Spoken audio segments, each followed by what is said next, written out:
All right, kiddos. So I went through and I added that the voltage across each resistor was 24 volts because they have to provide the same potential drop for all of the electrons that go through that resistor. And then I went through and then I also, then if I know the voltage across each resistor and I know the resistance of each resistor, I can use Ohm's law. Remember, V equals IR, to calculate the current going through each resistor. So for resistor 1, we took the voltage across resistor 1, right, looking right here, 24 volts divided by its resistance, 50 ohms, and we got 0.48 amps. Do the same for resistor 2.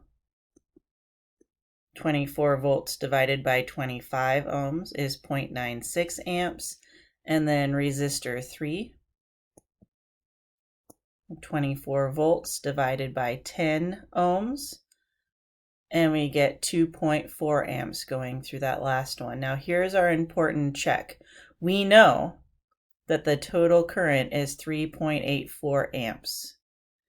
Okay, and we know that that total current is hitting our junction here and then splitting off, right? Splitting off into 3 pieces. Do each of those 3 pieces add up to 3.84 ohms? Well, we have to check, right? We've got 0.48 going through resistor 1, 0.96 going through resistor 2, 2.4 going through resistor 3. Add them all up.